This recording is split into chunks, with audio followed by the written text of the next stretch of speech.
অপেক্ষার প্রহর শেষ, প্রেসিডেন্ট হিসেবে আজই শপথ নিচ্ছেন ট্রাম্প।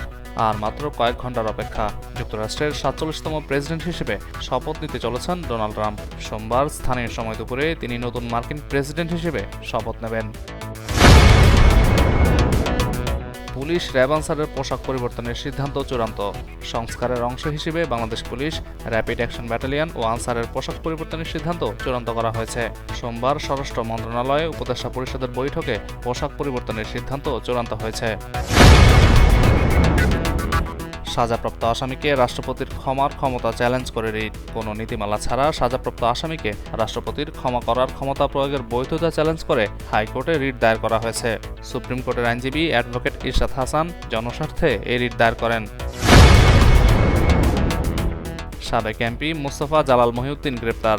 হত্যা মামলায় ঢাকা ৭ আসনের সাবেক সংসদ সদস্য মোস্তফা জালাল মহিউদ্দিনকে গ্রেপ্তার করেছে ঢাকা মহানগর গোয়েন্দা পুলিশ। গাজীপুরে কারখানার বয়লার বিস্ফোরণ, আহত 12 শ্রমিক। গাজীপুরের শ্রীপুরে এইচডিএফ অ্যাপারেলস লিমিটেড কারখানায় বয়লার মেশিনের বিস্ফোরণে 12 শ্রমিক আহত হয়েছেন। সোমবার সকালে এইচডিএফ অ্যাপারেলস লিমিটেড কারখানায় স্যাম্পল রুমে এ ঘটনা ঘটে।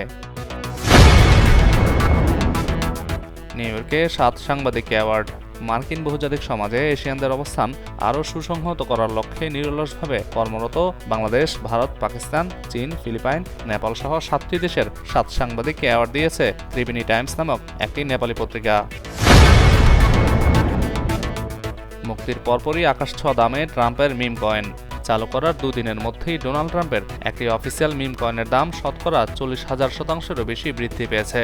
শুক্রবার ক্রিপ্টোকারেন্সির বাজারে লঞ্চ করা হয়েছে ট্রাম্প নামের এই মিম কয়েনটি। গাজায় ঢুকলো 630টি ত্রাণবাহী ট্রাক। রবিবার থেকে ফিলিস্তিনের গাজায় যুদ্ধবিরতি কার্যকর হয়েছে। দীর্ঘ 15 মাসের বেশি সময়ে ইসরায়েলি হামলায় ধ্বংসপ্রায় গাজায় যুদ্ধবিরতির প্রথম দিন প্রবেশ করেছে 630টিরও বেশি ত্রাণবাহী ট্রাক। মায়ের মৃত্যু শোক ভুলে মাঠে নামলেন খালেদ। গেল সপ্তাহে ম্যাচ চলাকালীন সময়ে খালেদ আহমেদ জানতে পারেন মাকে হারানোর কথা। পরে চিটাগাং থেকে ছুটে যান সিলেটে। পরবর্তীতে গতকালের ম্যাচের আগেই যোগ দেন দলের সঙ্গে। আপত্তিকর ভিডিও, উর্বশী বললেন নিজেই ভাইরাল করেছে। নিজের আপত্তিকর ভিডিও নিয়ে চাঞ্চল্যকর তথ্য দিলেন উর্বশী। সামাজিক মাধ্যমে ছড়িয়ে পড়া এক ভিডিও নিয়ে বিতর্কে জড়িয়েছেন উর্বশী রাউতেলা। এবার সেই ফাঁস হওয়া ভিডিও নিয়ে মুখ খুলেছেন তিনি। বলেছেন নিজেই ভাইরাল করেছেন এই ভিডিও।